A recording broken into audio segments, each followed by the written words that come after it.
Then the Lord spoke to Joshua. Moses, my servant, is dead. Now arise and take these people across the Jordan. This was no gentle request. It was a divine order to take an untrained generation into enemy land, to face giants, kings, fortresses with only one weapon: faith. Be strong and courageous. Do not turn from my law to the right or to the left, for I will be with you wherever you go. Now, under the weight of leadership, Joshua must cross into chaos. Behind him, a nation restless with fear. Before him, walls so thick no army has ever breached them. And above him, a voice that cannot be ignored. Prepare yourselves. In 3 days, we cross. They cross a river that parts without wind. They march in silence around Jericho for 6 days, and on the 7th, the trumpets blow. But not every battle is won by faith. One man hides what should have been destroyed, and with his greed, he curses them all. Israel has sinned. I will not be with you until the evil is removed. As enemies close in, alliances turn into lies. The Gibeonites deceive with torn sandals and moldy bread, and Joshua must choose between judgment and mercy.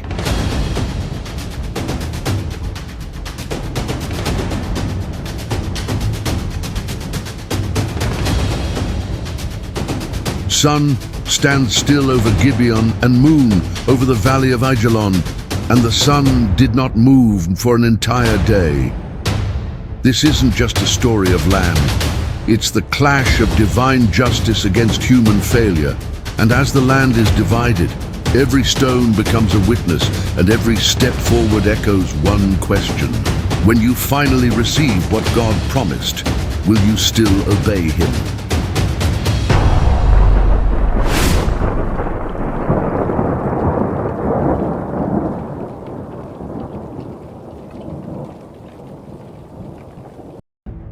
After Moses, the Lord's servant, died, the Lord spoke to Joshua, son of Nun, who had helped Moses. The Lord said, "Moses, my servant, is dead. Now you and all these people must get ready to cross the Jordan River into the land I'm giving them. I will give you every place where you set your foot, just as I promised Moses. Your territory will extend from the desert to Lebanon and from the Euphrates River to the Mediterranean Sea. No one will be able to stand against you all your life. As I was with Moses, I will be with you. I will never leave you nor forsake you. Be strong and courageous, because you will lead these people to inherit the land I swore to their ancestors to give them. Be strong and very courageous. Be careful to obey all the law my servant Moses gave you. Do not turn from it to the right or to the left, so you may be successful wherever you go. Keep this book of the law always on your lips. Meditate on it day and night, so you may be careful to do everything written in it. Then you will be prosperous and successful. Have I not commanded you? Be strong and courageous. Do not be afraid. Do not be discouraged, for the Lord your God will be with you wherever you go." So Joshua ordered the officers of the people, "Go through the camp and tell the people, get your provisions ready. 3 days from now, you will cross the Jordan here to go in and take possession of the land the Lord your God is giving you for your own." But to the Reubenites, the Gadites, and the half-tribe of Manasseh, Joshua said, "Remember the command that Moses, the servant of the Lord, gave you. The Lord your God is giving you rest and has granted you this land. Your wives, your children, and your livestock may stay in the land that Moses gave you east of the Jordan, but all your fighting men must cross over ahead of your fellow Israelites. You're to help them until the Lord gives them rest, as he has done for you, and until they too have taken possession of the land the Lord your God is giving them. After that, you may go back and occupy your own land, which Moses, the servant of the Lord, gave you east of the Jordan toward the sunrise." Then they answered Joshua, "Whatever you have commanded us, we will do. and wherever you send us, we will go. Just as we fully obeyed Moses, so we will obey you. Only may the Lord your God be with you as he was with Moses. Whoever rebels against your word and does not obey it, whatever you may command them will be put to death. Only be strong and courageous. Joshua, son of Nun, secretly sent 2 spies from Shittim. He told them, "Go and look at the land, especially Jericho." They went and entered the house of a woman named Rahab. She was a prostitute, and they stayed at her house. Someone told the king of Jericho, "Some Israelite men came here tonight to spy out the land." So the king of Jericho sent this message to Rahab, "Bring out the men who came to you and entered your house. They are spies who came to look over the land." But the woman had hidden the 2 men. She said, "Yes, the men came to me, but I didn't know where they were from." When it was time to close the city gate at dark, the men left. "I don't know where they went. Hurry after them. You might catch up with them." But in fact, she had taken them up to the roof and hidden them under stalks of flax she had laid out. The king's men left to chase after the spies toward the places to cross the Jordan River. As soon as they left, the city gate was shut. Before the spies went to sleep, Rahab went up to the roof and said to them, "I know the Lord has given you this land. We are all afraid of you. Everyone here is terrified. We heard how the Lord dried up the Red Sea for you when you came out of Egypt. We also heard what you did to Sihon and Og, the 2 Amorite kings east of the Jordan. You completely destroyed them. When we heard it, our hearts melted in fear, and no one has the courage to fight you. The Lord your God is God in heaven above and on earth below. So now please swear to me by the Lord that you will show kindness to my family, because I have shown kindness to you. Give me a sign that you will save my father, mother, brothers, sisters, and all they have, and that you will keep us safe from death." The men said to her, "If you don't tell anyone what we are doing, we promise our lives for your lives. When the Lord gives us the land, we will treat you kindly and faithfully." Then she let them down by a rope through the window, because her house was part of the city wall. She lived in the wall. She told them, "Go to the hills so the pursuers won't find you. Hide there for 3 days until they return. Then you can go your way." The men said to her, "We will keep the promise you made us swear. But when we come into the land, you must tie this red rope in the window through which you let us down. Bring your father, mother, brothers, and all your family into your house. If anyone goes outside your house, their death is their own fault. We won't be responsible. But if anyone in your house is harmed, we will be responsible. If you tell anyone what we're doing, we are free from the promise you made us swear." She said, "I agree." So she sent them away, and they left. Then she tied the red rope in the window. The men went to the hills and stayed there 3 days. The pursuers looked for them everywhere, but didn't find them. Then the 2 men started back. They came down from the hills, crossed the river, and returned to Joshua. They told him everything that had happened. They said to Joshua, "The Lord has surely given the whole land into our hands. Everyone there is afraid of us." Early in the morning, Joshua and all the Israelites left Shittim and came to the Jordan River. They camped there before crossing it. After 3 days, the officers went through the camp. They gave orders to the people. "When you see the priests carrying the Ark of the Covenant of the Lord your God, follow them. Then you will know which way to go, since you've never been this way before. But stay about 2,000 cubits, almost half a mile, behind them. Don't go near the ark." Joshua told the people, "Make yourselves holy, because tomorrow the Lord will do amazing things among you." Joshua said to the priests, "Pick up the Ark of the Covenant and go ahead of the people." So they picked it up and went ahead of them.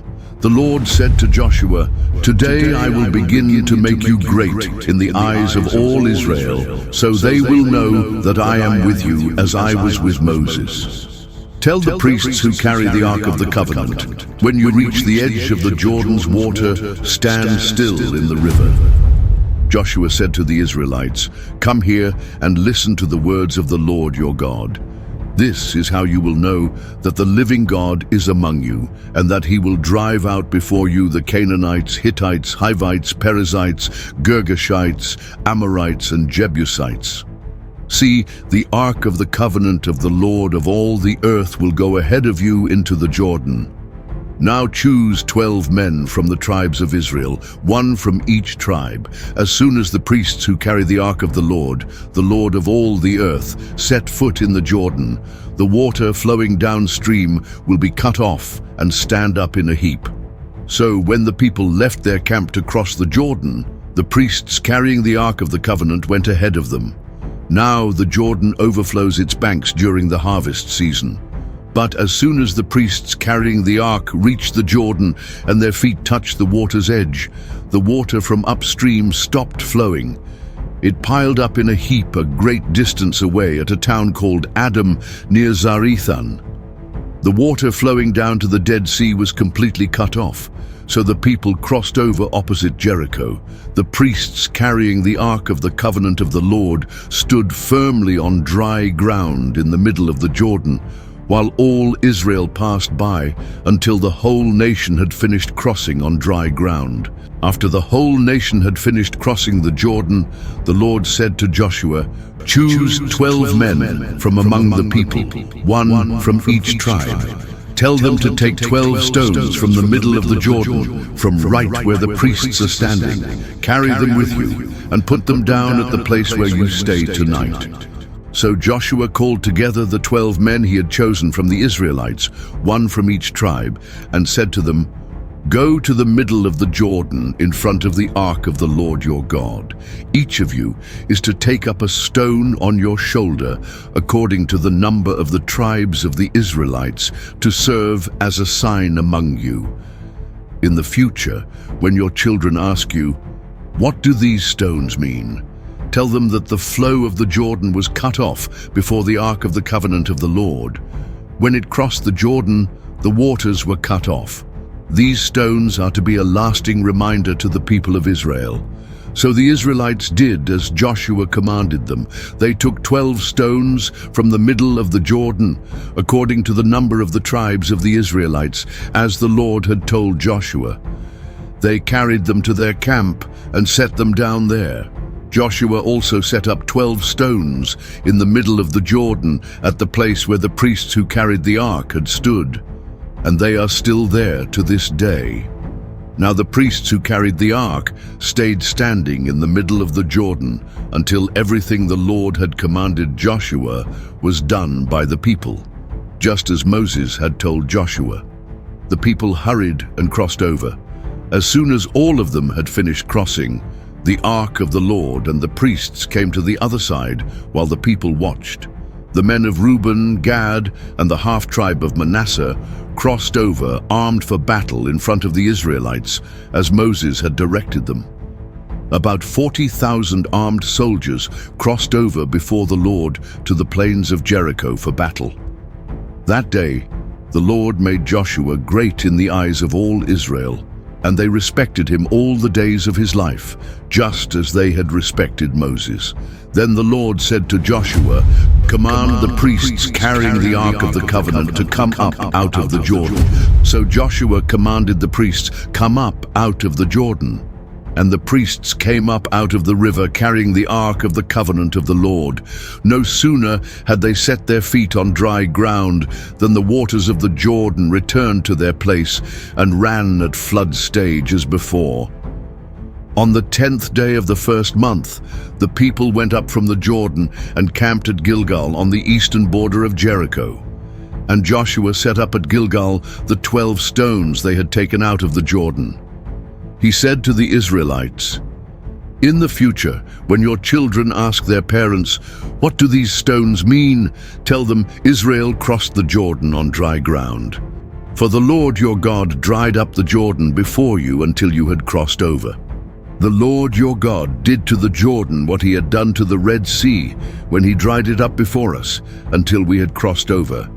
He did this so that all the peoples of the earth might know that the hand of the Lord is powerful, and so that you might always fear the Lord your God. When all the Amorite kings west of the Jordan and all the Canaanite kings along the coast heard how the Lord had dried up the Jordan River before the Israelites until they had crossed over, their hearts melted. They were so afraid that they had no courage left to fight Israel. At that time the Lord said to Joshua, "Make flint knives and circumcise the Israelites again." So Joshua made flint knives and circumcised the Israelites at Gibeath Haraloth. This is why Joshua circumcised them. All the men who came out of Egypt, who were old enough to fight, had died in the wilderness after leaving Egypt. All the people who came out had been circumcised, but all the people born in the wilderness during the journey from Egypt had not. The Israelites had wandered in the wilderness for 40 years, until all the men old enough to fight had died because they didn't obey the Lord. The Lord had sworn that they would not see the land he had promised to give their ancestors, a land flowing with milk and honey, so he raised up their children in their place. These were the ones Joshua circumcised. They were still uncircumcised because they had not been circumcised during the journey. After the whole nation had been circumcised, they stayed in the camp until they healed. Then the Lord said to Joshua, "Today I have rolled away the shame of Egypt from you." So the place has been called Gilgal to this day. On the evening of the 14th day of the month, while camped at Gilgal on the plains of Jericho, the Israelites celebrated the Passover. The day after the Passover, that very day, they ate some of the produce of the land, unleavened bread and roasted grain. The manna stopped the day after they ate this food from the land. There was no longer any manna for the Israelites, but that year they ate the crops of Canaan. When Joshua was near Jericho, he looked up and saw a man standing in front of him with a drawn sword in his hand. Joshua went up to him and asked, "Are you for us or for our enemies?" "Neither," he replied. "I am the commander of the army of the Lord. Now I have come." Then Joshua fell face down to the ground in reverence and asked him, "What message does my Lord have for his servant?" The commander of the Lord's army replied, "Take off your sandals, for the place where you are standing is holy." And Joshua did so. The gates of Jericho were tightly shut because the people were afraid of the Israelites. No one went out and no one came in. Then the Lord said to Joshua, "Look, I have handed Jericho over to you, along with its king and its strong warriors. March around the city once a day for 6 days. All the armed men must march around the city. Have 7 priests carry trumpets made from ram's horns in front of the ark. On the 7th day, march around the city 7 times, with the priests blowing the trumpets. When you hear the priests give one long blast on the ram's horns, tell the people to shout loudly. Then the walls of the city will fall down and the people can go straight in." So Joshua, son of Nun, called the priests and said to them, "Take the ark of the covenant of the Lord. Have 7 priests carry ram's horn trumpets in front of it." And he told the people, "March around the city. Armed men go ahead of the ark of the Lord." When Joshua had spoken to the people, the 7 priests with the ram's horns started marching in the Lord's presence, blowing the trumpets. The ark of the Lord's covenant followed them. The armed guard marched ahead of the priests who blew the trumpets, and the rear guard followed the ark. All this time the trumpets were blowing. But Joshua had commanded the people, "Don't shout, don't say a word until the day I tell you to shout, then shout." So Joshua had the ark of the Lord carried around the city once. Then they returned to camp and stayed the night there. Joshua got up early the next morning, and the priests carried the ark of the Lord. The 7 priests with the trumpets went forward, blowing their trumpets, and the armed men went ahead of them, with the rear guard following the ark of the Lord. The trumpets kept sounding. On the second day, they marched around the city once and returned to camp. They did this for 6 days. On the 7th day, they got up at dawn and marched around the city 7 times in the same way. That was the only day they went around it 7 times. On the 7th time, when the priests blew the trumpets, Joshua said to the people, "Shout, for the Lord has given you the city. The city and everything in it must be set apart for the Lord. Only Rahab the prostitute and all with her in her house shall be spared, because she hid the spies we sent. But keep away from the things that are set apart for the Lord. If you take any of them, you will bring trouble and destruction to the Israelite camp. All the silver, gold, bronze, and iron belong to the Lord. They must be put into his treasury." When the trumpet sounded, the people shouted. At the sound of the trumpet and the people's shout, the wall collapsed. Everyone charged straight in, and they took the city. They completely destroyed everything in the city, men, women, young and old, cattle, sheep and donkeys, with the sword. Joshua said to the 2 men who had spied out the land, "Go into the prostitute's house and bring her out and all who belong to her, just as you promised her." So the young men who had done the spying went in and brought out Rahab, her father, mother, brothers, and all who belonged to her. They brought out her whole family and put them in a safe place outside the camp of Israel. Then they burned the whole city and everything in it, but they put the silver, gold, and articles of bronze and iron into the treasury of the Lord's house. But Joshua spared Rahab the prostitute, her family, and all who belonged to her, because she had hidden the spies Joshua had sent to Jericho. She still lives among the Israelites to this day. At that time, Joshua declared a curse. "May the Lord curse anyone who tries to rebuild this city of Jericho. It will cost him his firstborn son to lay its foundations, and his youngest son to set up its gates." So the Lord was with Joshua, and his fame spread throughout the land. But the Israelites were not faithful in keeping the things set apart for the Lord. A man named Achan, son of Carmi, son of Zabdi, son of Zerah, from the tribe of Judah, took some of those things. So the Lord was very angry with Israel. Joshua sent some men from Jericho to Ai, a town near Beth-aven, east of Bethel. He told them, "Go up and spy out the land." So they went and checked out Ai. When they returned to Joshua, they said, "We don't all need to go. 2,000 or 3,000 men will be enough to take Ai. It's a small town." So about 3,000 men went up, but they were defeated by the men of Ai. The men of Ai chased them from the city gate all the way to Shebarim and struck down about 36 of them. The Israelites were filled with fear and lost all courage. Then Joshua tore his clothes and fell face down to the ground before the ark of the Lord. He stayed there until evening, along with the elders of Israel. They put dust on their heads. Joshua said, "O Lord God, why did you bring us across the Jordan at all, just to let the Amorites destroy us? We should have been content to stay on the other side.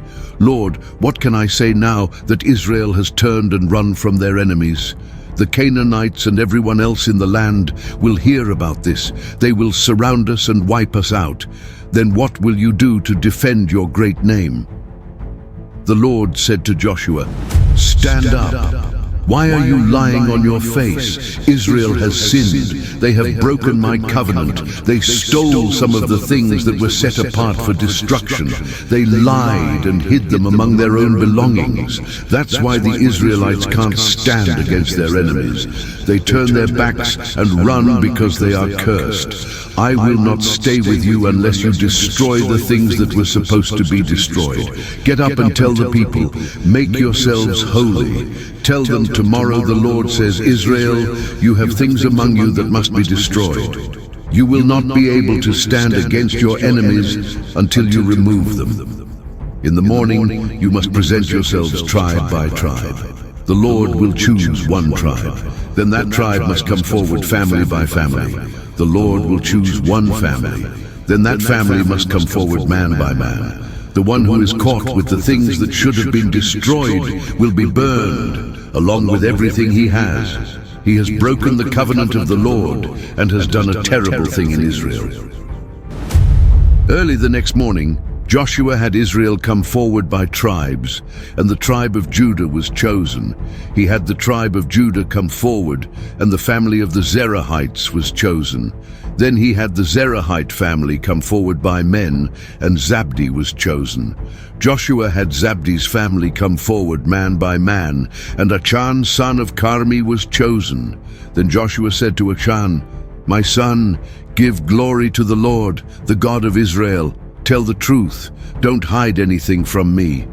Achan replied, "It's true, I have sinned against the Lord, the God of Israel.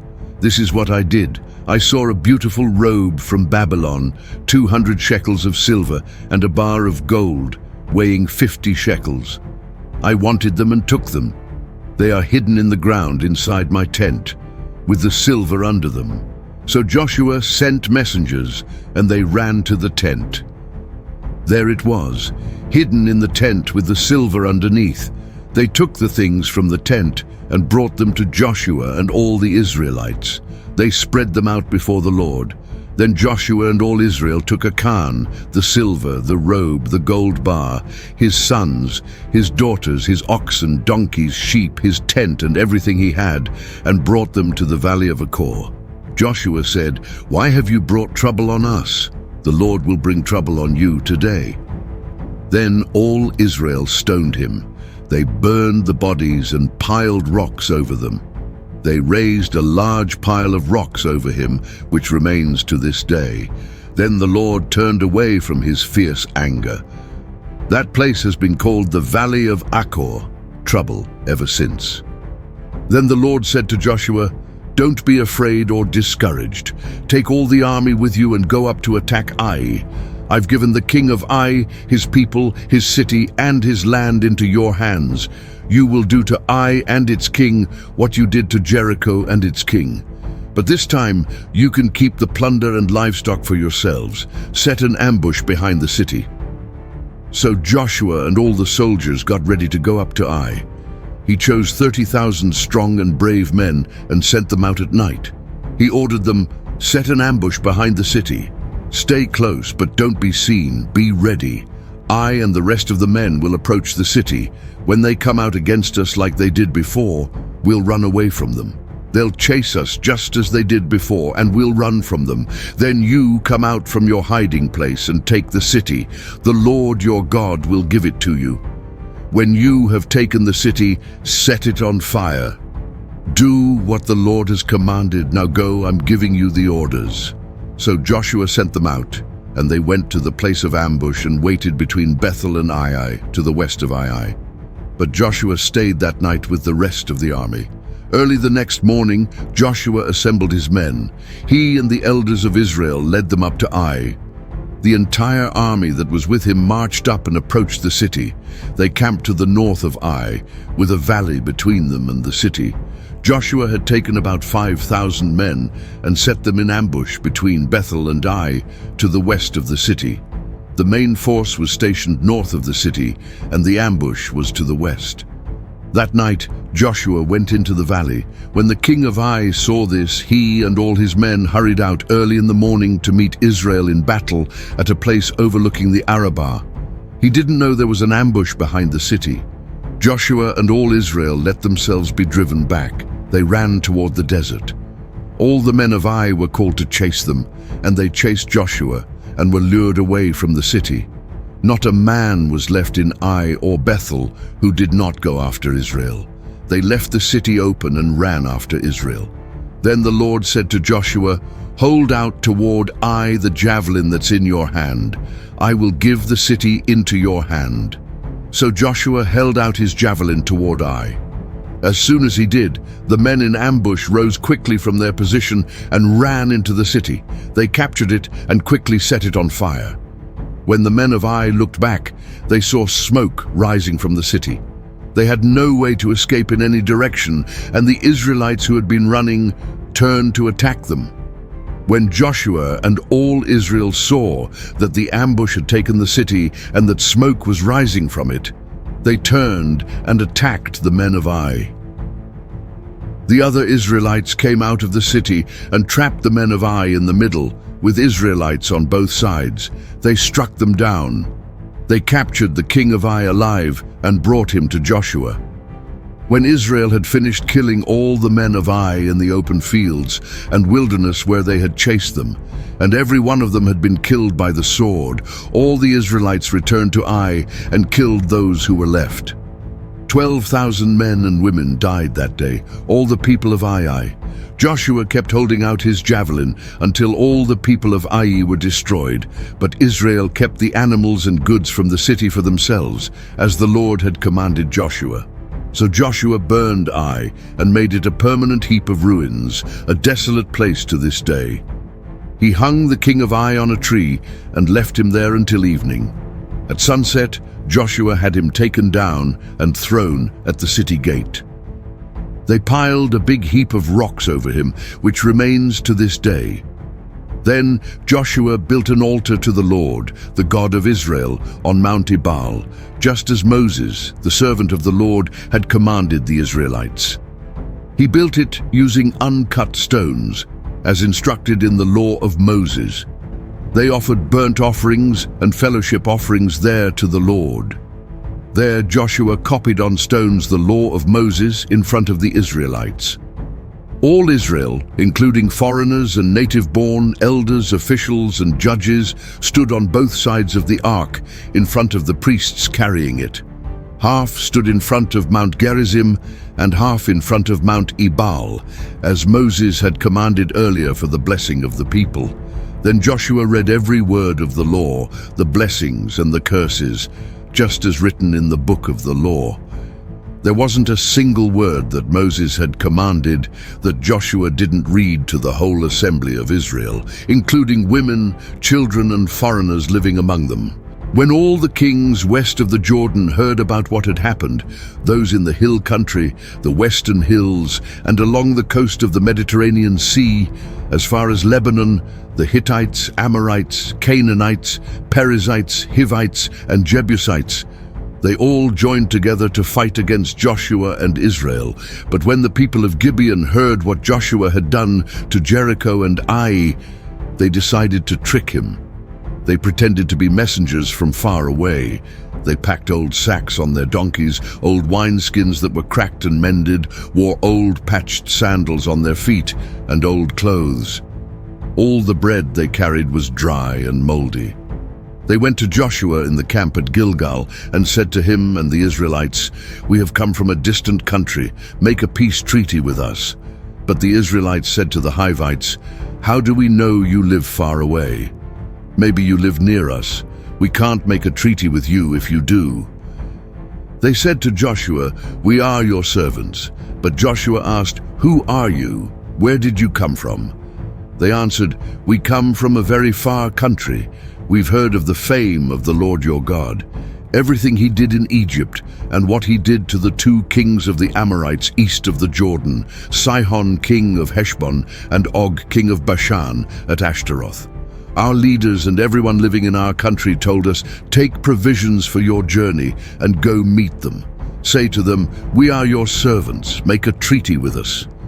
Look at our bread. It was warm when we left home, but now it's dry and moldy.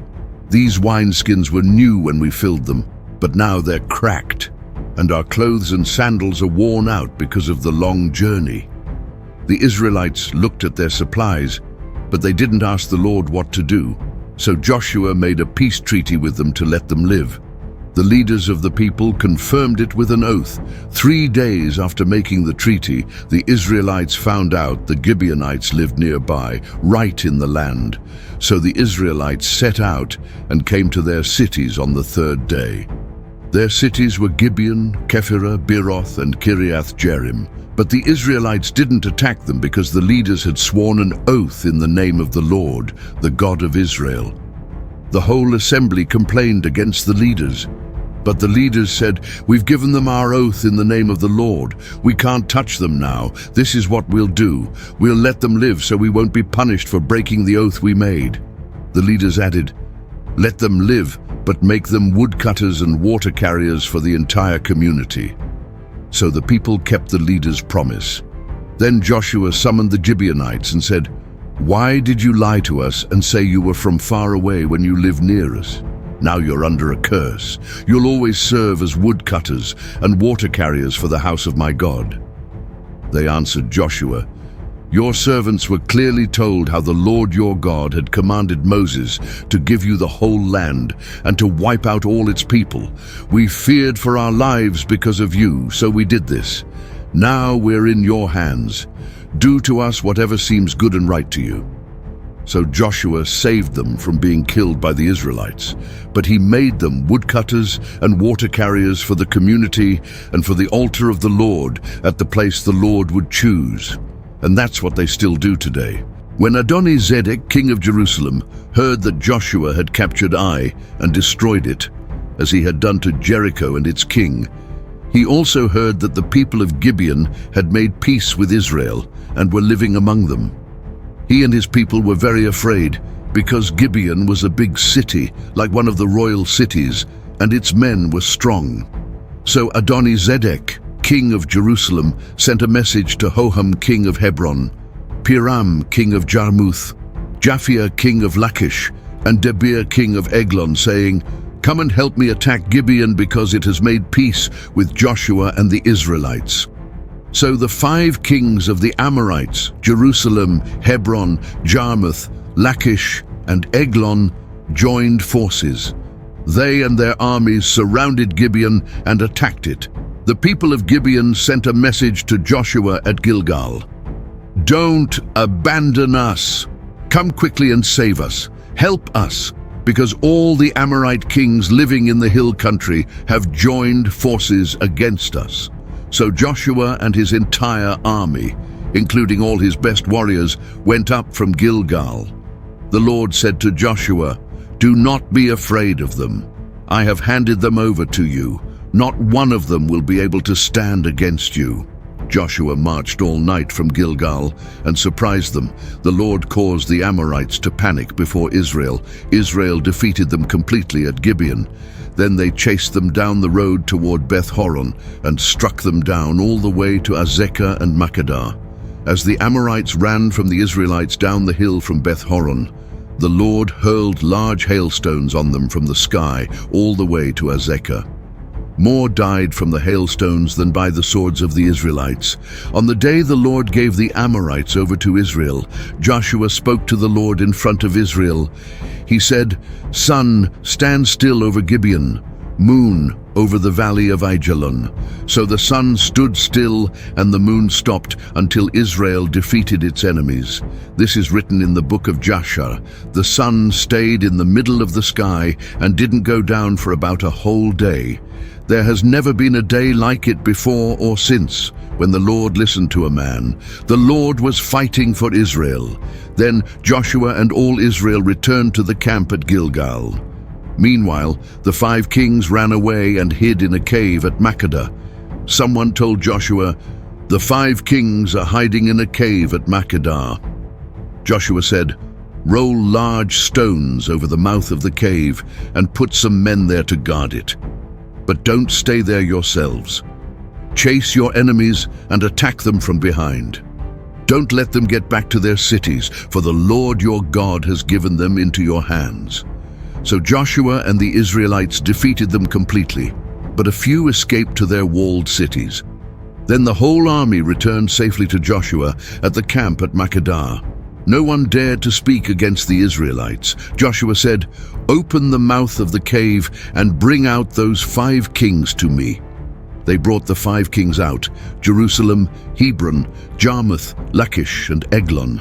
When they had brought them out, Joshua called for all the men of Israel. He told the commanders who had gone with him, "Come here and put your feet on the necks of these kings."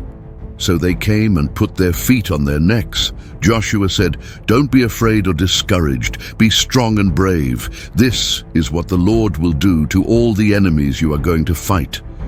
Then Joshua struck and killed the kings and hung them on 5 trees. They were left hanging until evening. At sunset, Joshua gave the order to take them down from the trees and throw their bodies into the cave where they had hidden. Large stones were placed over the cave entrance, and they are still there to this day. That same day, Joshua captured Makkedah and destroyed it completely, including its king. No one was left alive, and he treated the king of Makkedah as he had treated the king of Jericho. Then Joshua and all Israel went from Makkedah to Libnah and attacked it. The Lord handed it over, and they destroyed everyone in it, including the king. No one was left alive, and they treated the king of Libnah as they had treated the king of Jericho. Then Joshua and all Israel went from Libnah to Lachish. They surrounded it and attacked it. The Lord handed Lachish over, and they captured it on the second day.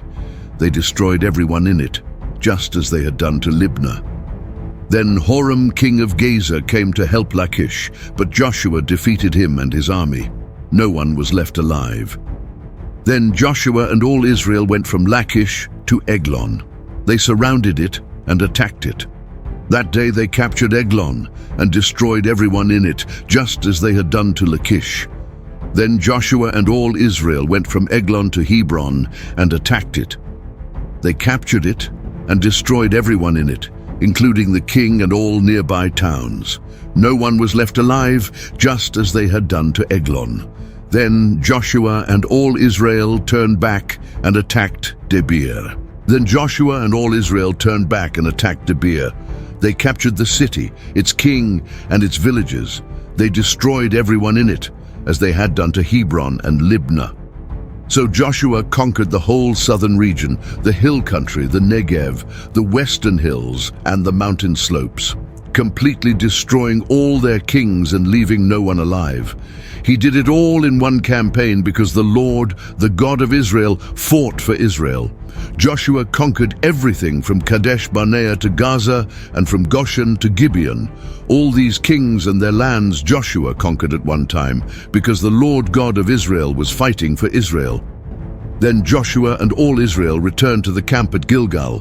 When Jabin king of Hazor heard what happened, he sent messages to Jobab king of Madon, the king of Shimron, the king of Akshaph, and the kings in the northern hill country, in the Arabah south of Kinnereth, in the western hills, and in Naphoth Dor by the sea. He also sent messages to the Canaanites in the east and west, the Amorites, Hittites, Perizzites, and Jebusites in the hill country, and the Hivites at the foot of Mount Hermon in the land of Mizpah. All these kings joined forces and came together with all their armies, a huge number of people, as many as the sand on the seashore. They also had many horses and chariots. All these kings joined forces and camped together at the waters of Merom to fight against Israel. The Lord said to Joshua, "Don't be afraid of them. Tomorrow at this time I will hand them all over to you, dead. You are to hamstring their horses and burn their chariots." So Joshua and his whole army attacked them suddenly at the waters of Merom. The Lord handed them over to Israel. They chased them all the way to Greater Sidon, to Misrephoth-Maim, and to the valley of Mizpah in the east. Not one of them was left alive. Joshua did as the Lord commanded. He hamstrung their horses and burned their chariots. At that time, Joshua turned back and captured Hazor. He killed its king. Hazor had been the leader of all these kingdoms. They killed everyone in the city. No one was left alive. Then they burned Hazor. Joshua captured all these kings and their cities. He killed them all, as Moses, the servant of the Lord, had commanded. But Israel did not burn any cities built on hills, except Hazor, which Joshua burned. The Israelites took all the plunder and livestock from these cities for themselves, but they killed everyone and left no survivors. Joshua did everything the Lord had commanded Moses, and Moses had commanded Joshua. He left nothing undone of all that the Lord had commanded Moses. So Joshua took all that land, the hill country, the southern area, all the land of Goshen, the western hills, the Arabah, and the mountains of Israel and their valleys. This included Mount Halak, which rises towards Seir, all the way to Baal Gad, in the valley of Lebanon below Mount Hermon. Joshua captured all their kings and killed them. Joshua fought with all these kings for a long time. No city made peace with Israel except the Hivites living in Gibeon. Israel conquered all the others in battle. The Lord made their hearts stubborn so they would fight against Israel and be destroyed completely. He showed them no mercy and completely destroyed them, as the Lord had commanded Moses. At that time, Joshua went and destroyed the Anakites from the hill country, from Hebron, Debir, Anab, and all the hill country of Judah and Israel. Joshua completely destroyed them and their towns. No Anakites were left in Israelite territory. Only in Gaza, Gath, and Ashdod did any remain. So Joshua took the entire land, just as the Lord had promised Moses. He gave it to Israel as an inheritance, dividing it among the tribes, and the land had rest from war. These are the kings the Israelites defeated and whose land they took east of the Jordan River, from the Arnon Valley to Mount Hermon, including the eastern side of the Jordan Valley. King Sihon of the Amorites, who lived in Heshbon. He ruled from Aroer, on the edge of the Arnon Valley, through the middle of the valley, half of Gilead, up to the Jabbok River, which is the border of the Ammonites. He also ruled over the eastern Jordan Valley from the Sea of Galilee to the Dead Sea, up to Beth Jeshimoth and southward below the slopes of Pisgah. They also defeated King Og of Bashan, one of the last of the Rephaim giants, who lived in Ashtaroth and Edrei.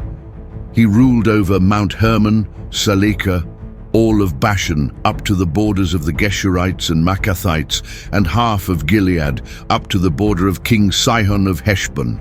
Moses, the servant of the Lord, and the Israelites defeated these kings. Moses gave their land to the tribes of Reuben, Gad, and half the tribe of Manasseh. Kings defeated west of the Jordan River. These are the kings Joshua and the Israelites defeated west of the Jordan River, from Baal Gad in the valley of Lebanon to Mount Halak, which rises towards Seir. Joshua gave their land to the tribes of Israel as their inheritance, dividing it among them. The lands included the hill country, the western foothills, the Jordan Valley, the mountain slopes, the wilderness, and the Negev. These lands belonged to the Hittites, Amorites, Canaanites, Perizzites, Hivites, and Jebusites. The king of Jericho, 1. The king of Ai, near Bethel, 1. The king of Jerusalem, 1. The king of Hebron, 1. The king of Jarmuth, 1. The king of Lachish, 1. The king of Eglon, 1. The king of Gaza, 1. The king of Debir, 1. The king of Geder, 1. The king of Hormah, 1. The king of Arad, 1. The king of Libnah, 1. The king of Adullam, 1.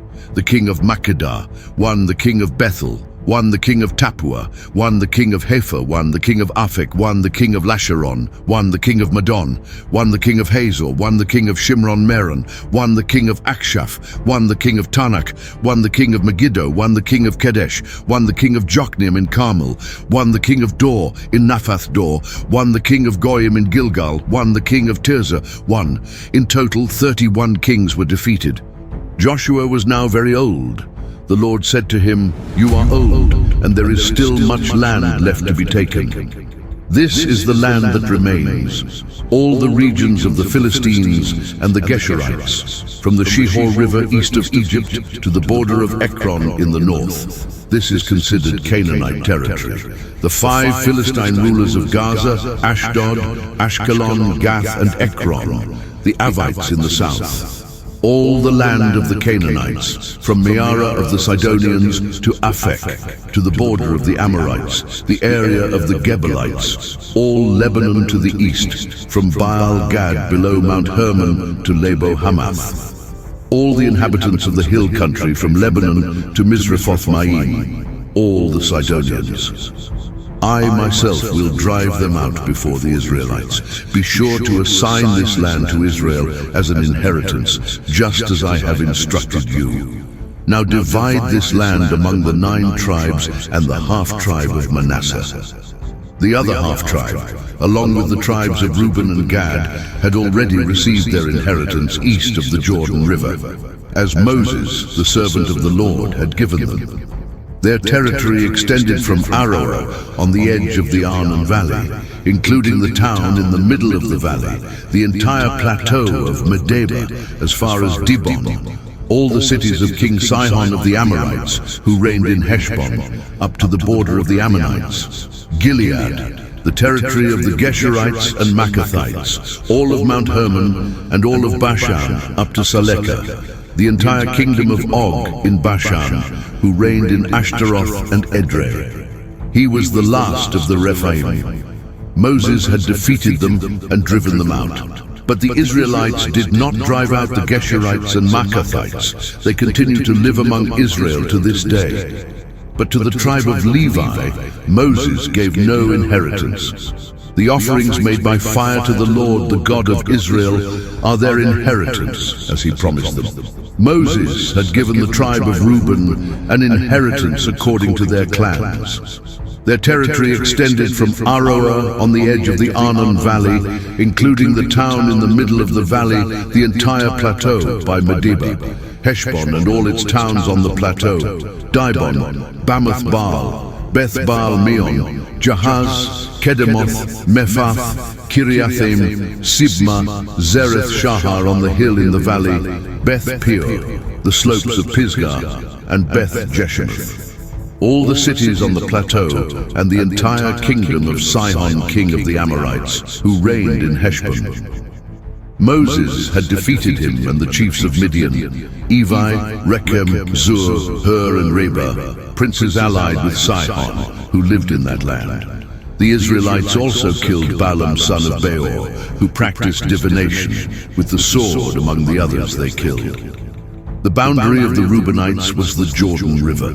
This was the inheritance of the tribe of Reuben, including its towns and villages.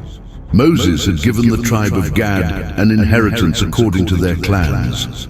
Their territory included Jazer, all the towns of Gilead, and half the land of the Ammonites, as far as Aroer near Rabbah, from Heshbon to Ramath Mizpeh and Betonim, and from Mahanaim to the border of Debir, in the valley, Beth Haram, Beth Nimrah, Sukkoth, and Zaphon, the rest of the kingdom of Sihon, king of Heshbon. The Jordan River served as their boundary, up to the southern end of the Sea of Galilee. This was the inheritance of the tribe of Gad, including its towns and villages.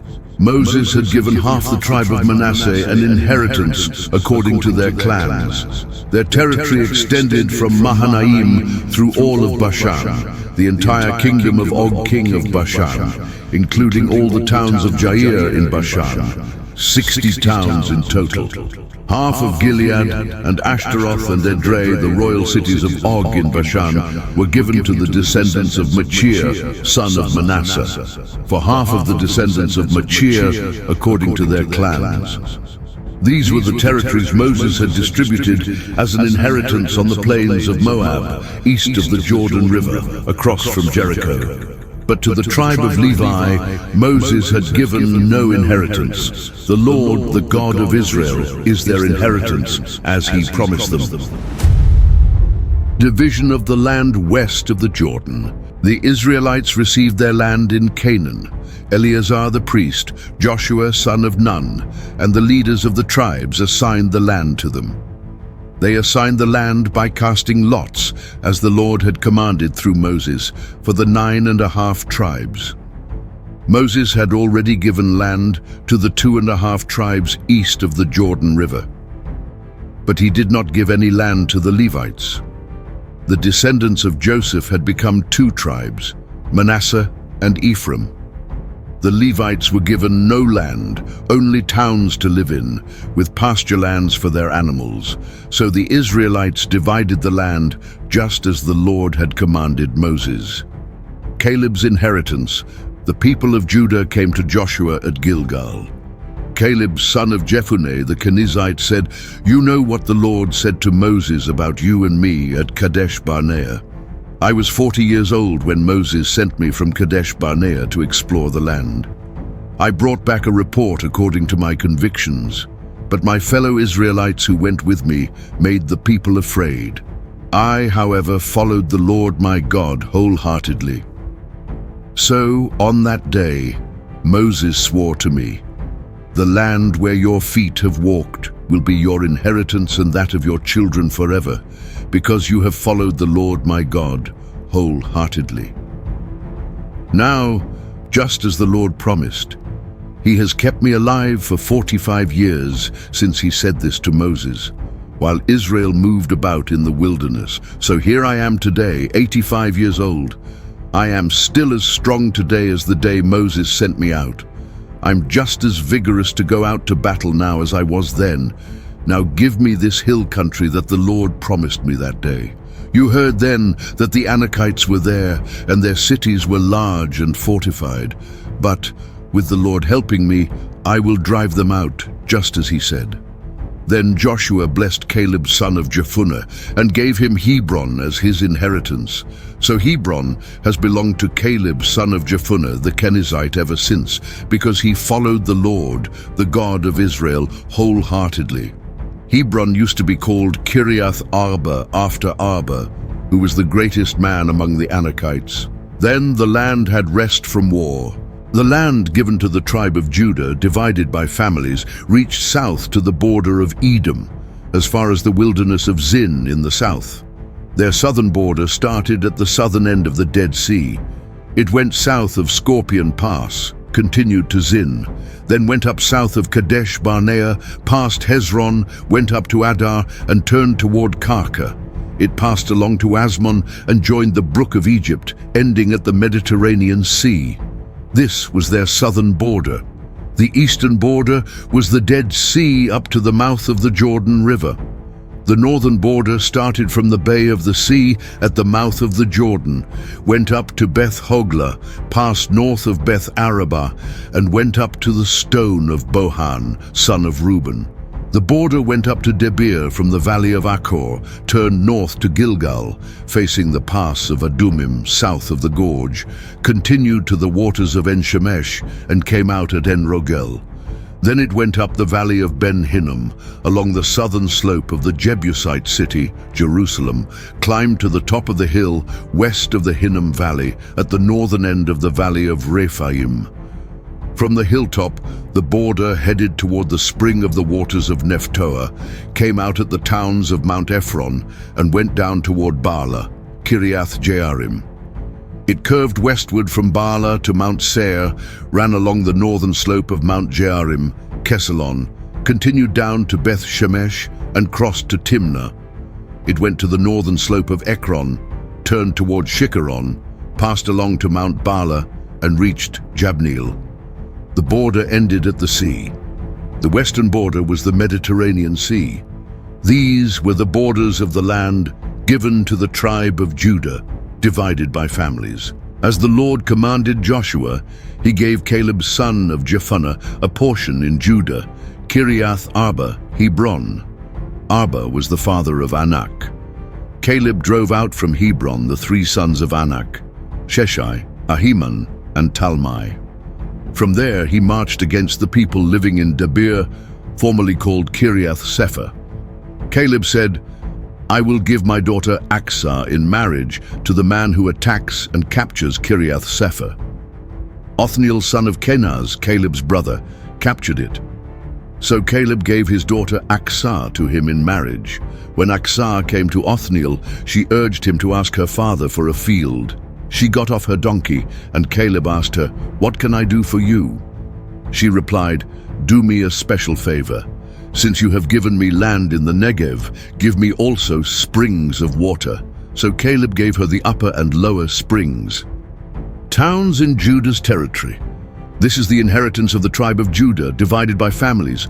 The southernmost towns near the border of Edom were Kabzeel, Eder, Jagur, Kina, Dimona, Adada, Kedesh, Hazor, Ithnan, Ziph, Telem, Bealoth, Hazor Hadattah, Kerioth, Hezron, Hazor, Amam, Shema, Molada, Hazar Gada, Heshmon, Beth Pelet, Hazar Shual, Beersheba, Biziothia, Bala, Ayem, Ezem, Eltolad, Kasil, Horma, Ziklag, Madmana, Sansana, Lebaoth, Shilhim, Ain, and Rimmon, a total of 29 towns with their villages.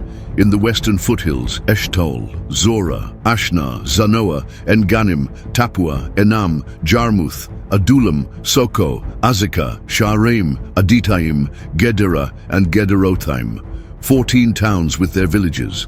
Zenon, Hadasha, Migdalgad, Dilean, Mizpah, Joktheel, Lachish, Bozkath, Eglon, Kabon, Lamas, Kitlish, Gederoth, Beth Dagon, Nama, and Makkedah, 16 towns with their villages. Libnah, Ether, Ashan, Iftah, Ashna, Nezib, Kala, Akzib, and Maresha, 9 towns with their villages.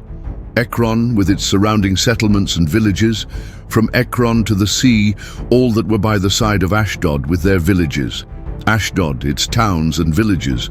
Gaza, its towns and villages, up to the brook of Egypt and the Mediterranean Sea.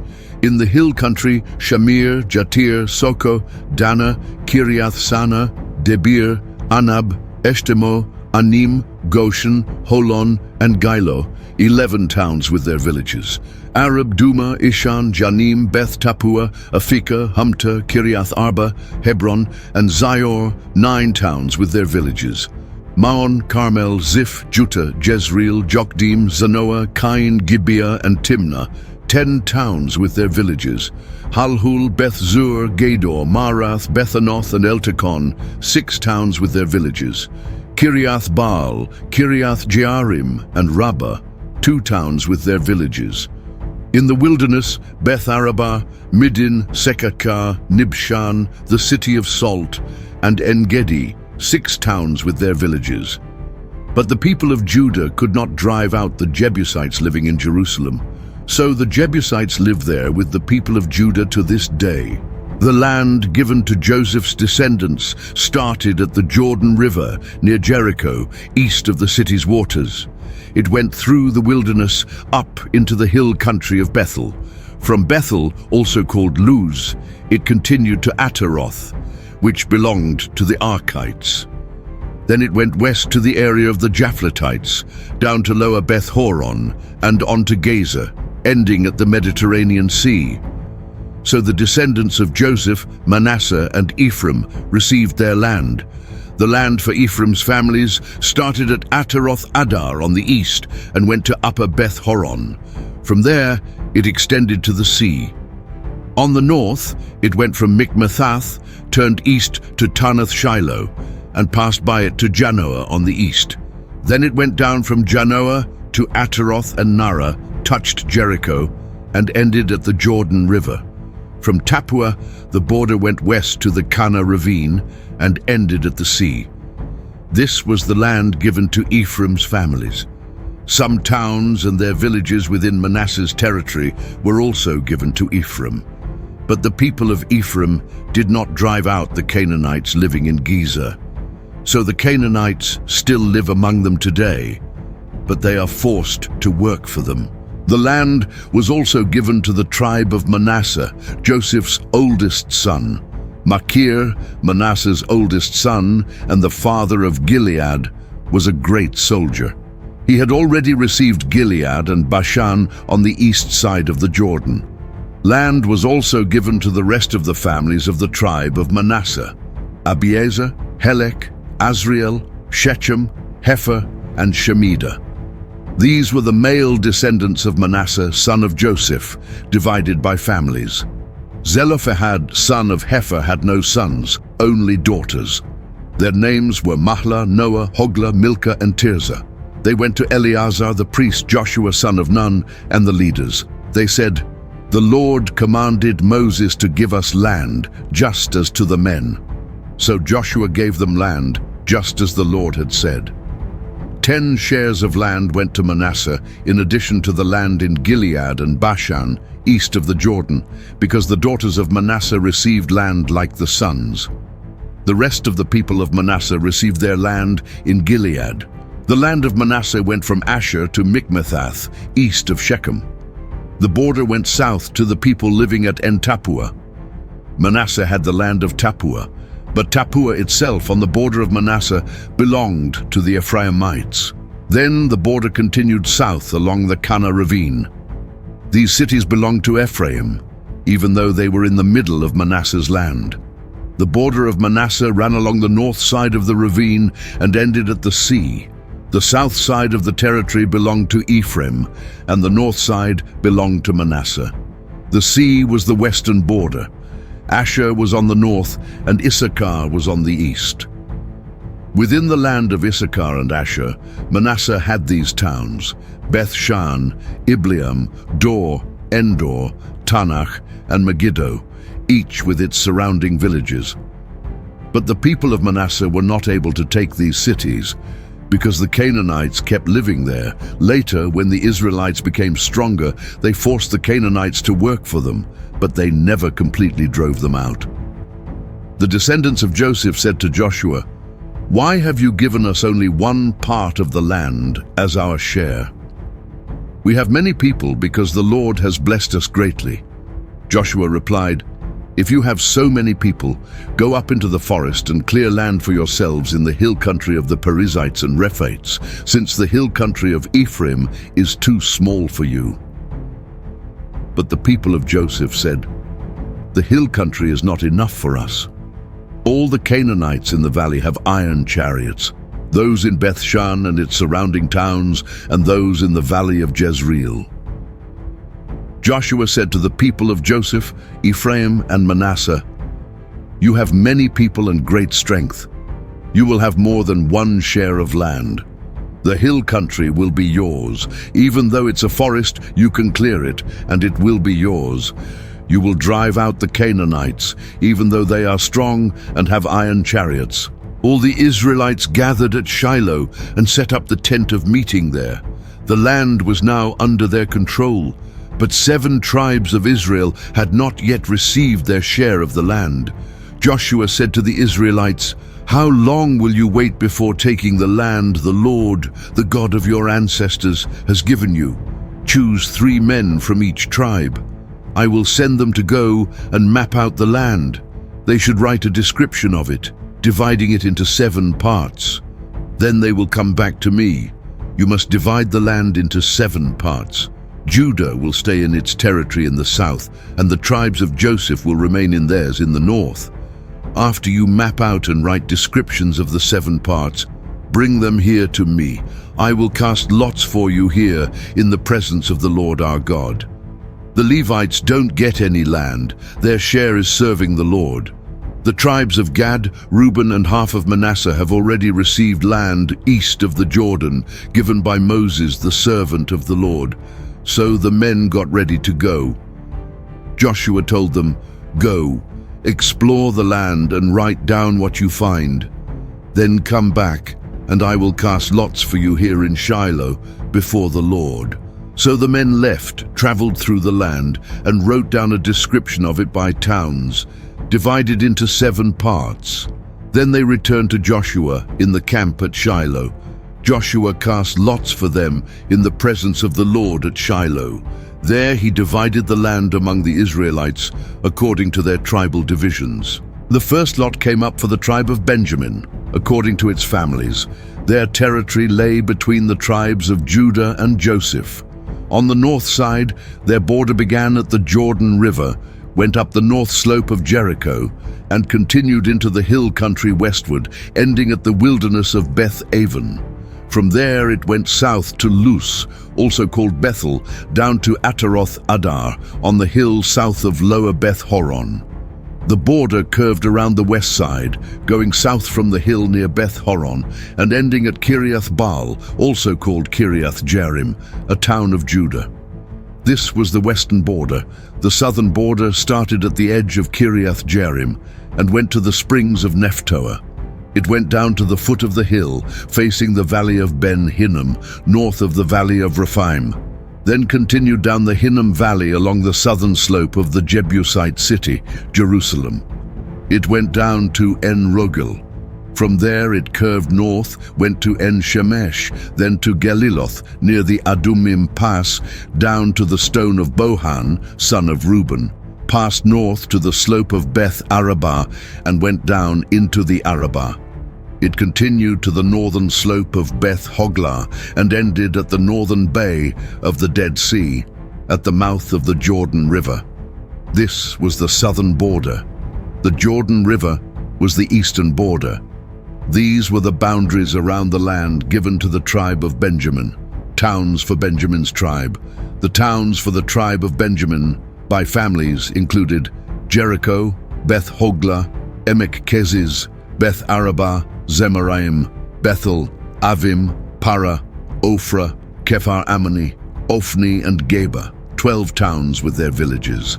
Gibeon, Ramah, Beeroth, Mizpah, Kephirah, Mozah, Rechem, Irpeel, Tarala, Zela, Haleph, Jebus, Jerusalem, Gibeah and Kiriath, 14 towns with their villages. This was the land given to the families of the tribe of Benjamin. The second lot was for the tribe of Simeon, according to their families. Their share was inside the territory of Judah. Their inheritance included Beersheba, Sheba, Moladah, Hazar Shual, Bala, Ezem, Eltolad, Bethul, Hormah, Ziklag, Beth Markaboth, Hazar Susa, Beth Lebaoth and Sharuhen, 13 towns with their villages, Ain, Rimmon, Ether and Achan, 4 towns with their villages. All the villages around these towns as far as Baalath Beer, Ramah in the Negev.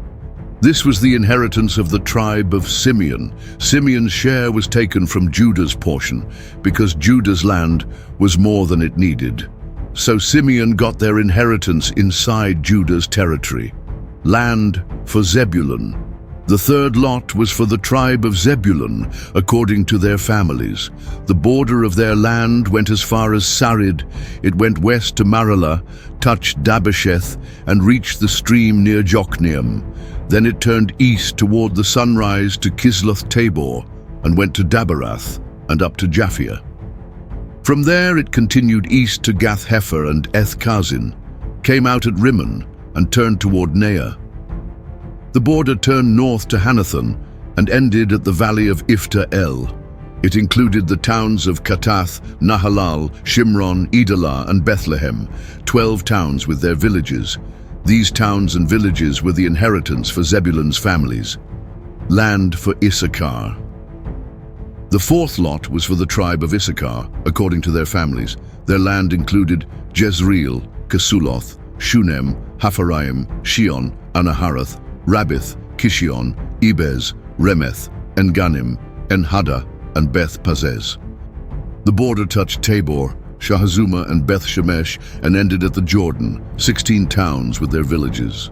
The fifth lot was for the tribe of Asher, according to their families. Their land included Helkath, Hali, Beten, Akshaph, Alamelech, Amad, and Mishal. It touched Carmel westward and Shihor-Libnath. Then it turned east to Beth Dagon, touched Zebulun and the valley of Ifta El, and went north to Beth-Emek and Nael, passing Kabul on the left.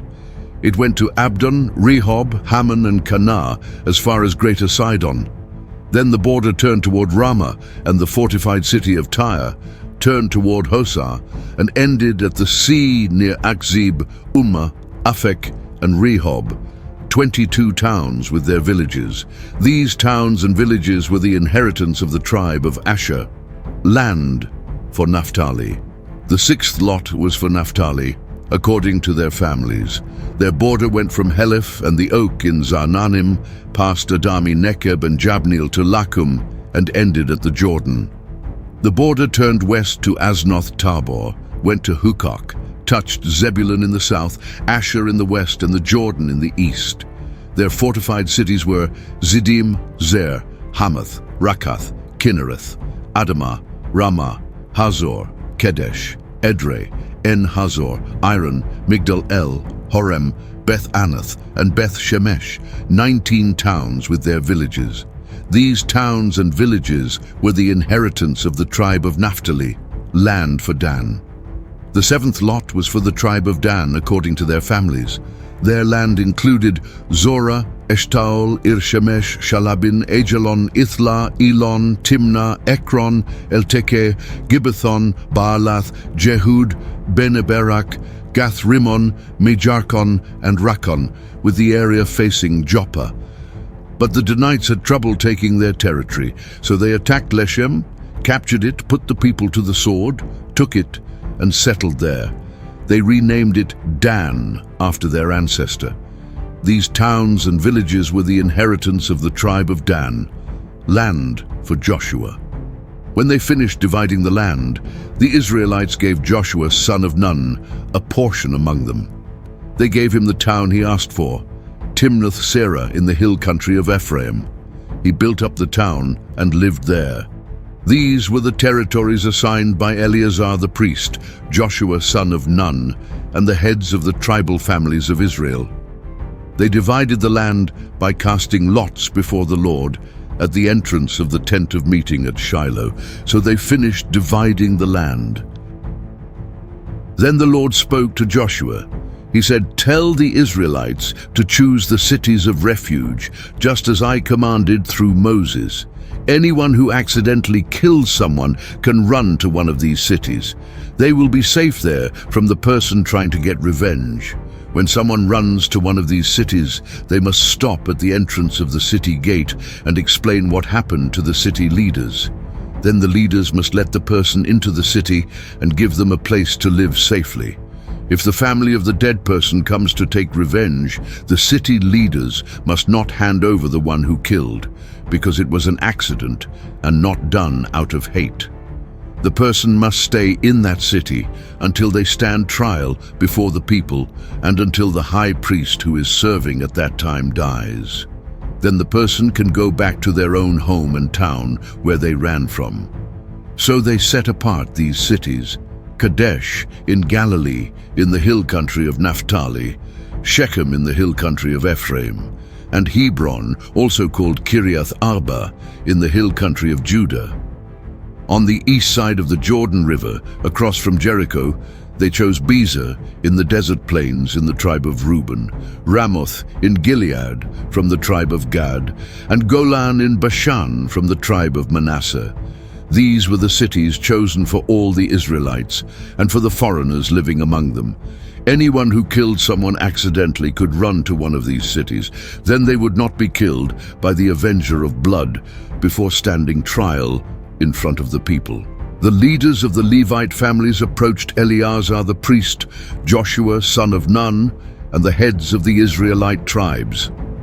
They said to them at Shiloh in Canaan, "The Lord commanded through Moses that we be given towns to live in, along with pasture lands for our animals." So as the Lord had instructed, the Israelites gave the Levites towns and pasture lands from their own inheritance. The first lot went to the Kohathite clans. The descendants of Aaron, who were priests, received 13 towns from the tribes of Judah, Simeon, and Benjamin.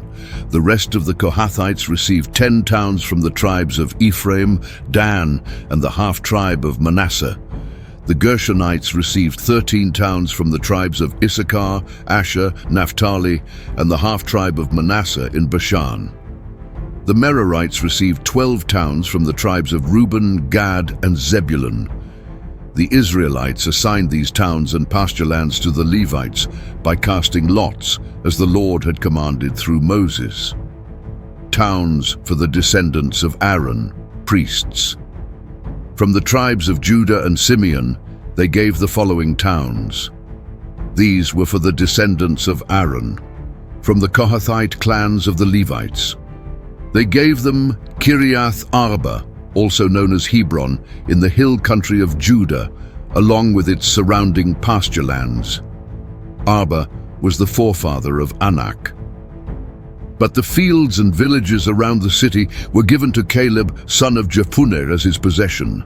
So, to the descendants of Aaron the priest, they gave Hebron, a city of refuge for those who accidentally killed someone, Libnah, Jatir, Eshtemoa, Holon, Debir, Ain, Juttah, and Beth Shemesh, 9 towns from these 2 tribes. From the tribe of Benjamin they gave Gibeon, Geba, Anathoth, and Almon, 4 towns. In total, the descendants of Aaron received 13 towns and their pasture lands, towns for the rest of the Kohathite clans. The other Kohathite clans received towns from the tribe of Ephraim: Shechem, a city of refuge, in the hill country of Ephraim, Gezer, Kibzaim, and Beth Horon, 4 towns. From the tribe of Dan they received Eltekeh, Gibbethon, Aijalon, and Gath-Rimmon, 4 towns. From the half-tribe of Manasseh they received Tanakh and Gath-Rimmon, 2 towns. In total, these Kohathite clans received 10 towns and their pasture lands. Towns for the Gershonite clans. From the half-tribe of Manasseh, they received Golan in Bashan, a city of refuge, and Beeshtera, 2 towns. From the tribe of Issachar, they received Kishion, Daberath, Jarmuth, and En-Ganim, 4 towns.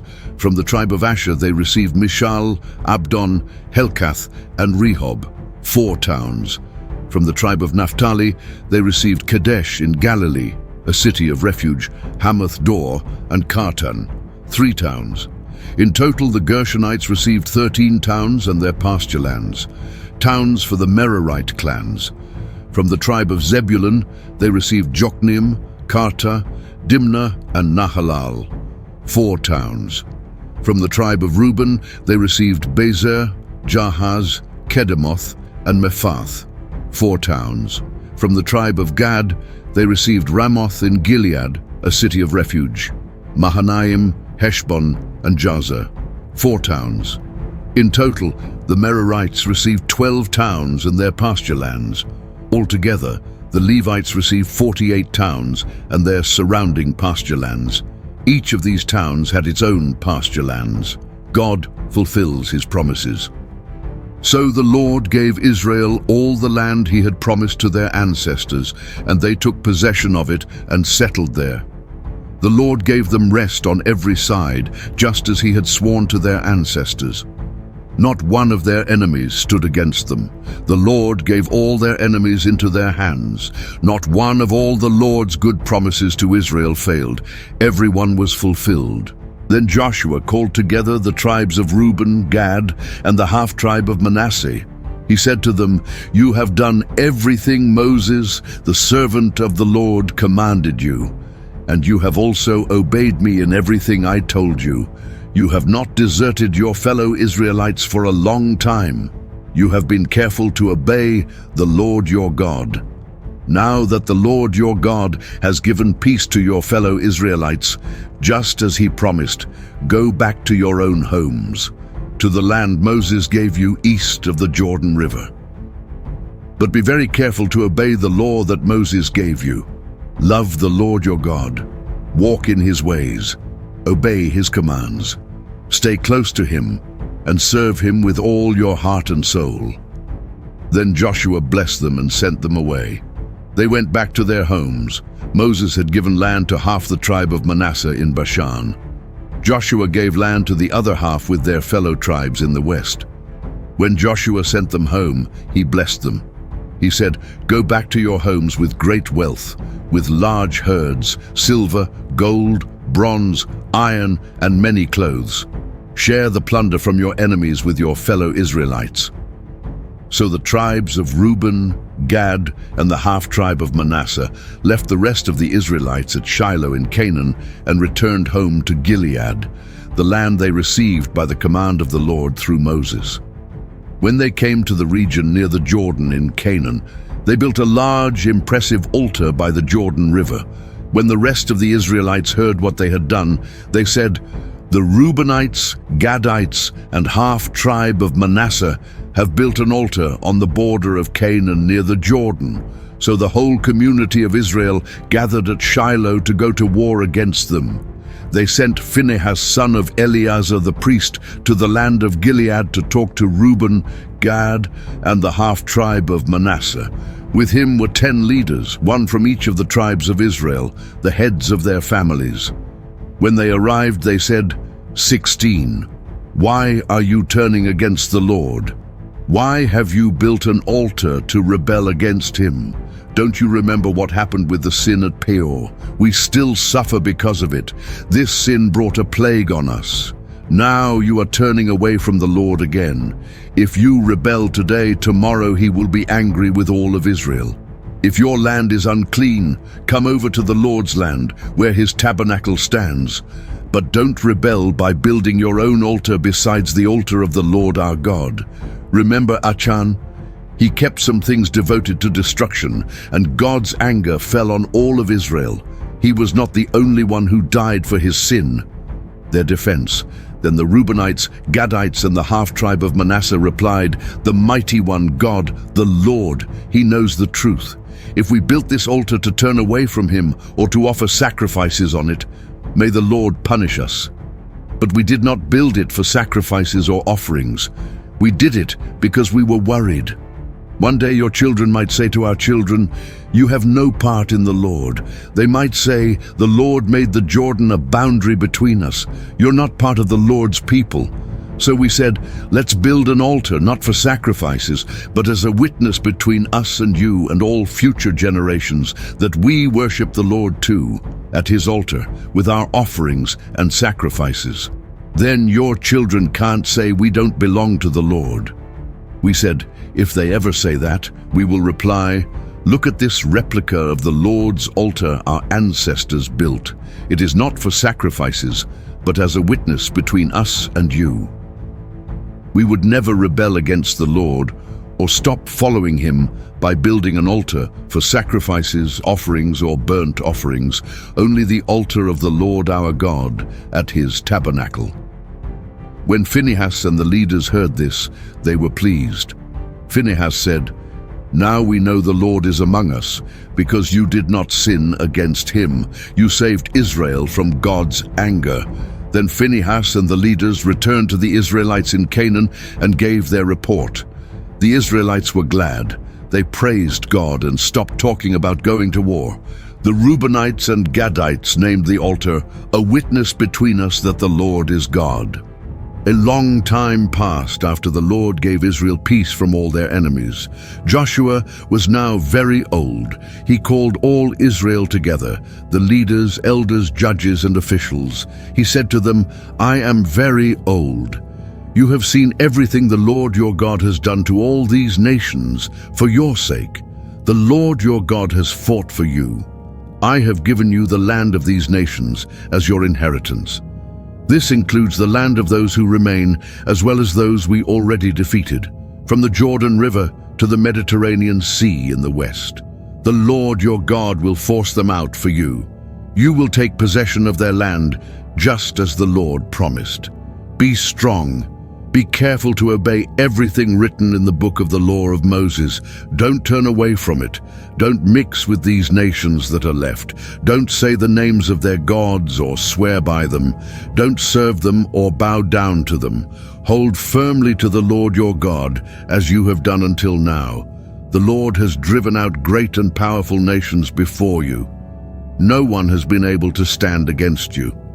One of you can chase 1,000, because the Lord your God fights for you just as he promised. So be very careful to love the Lord your God.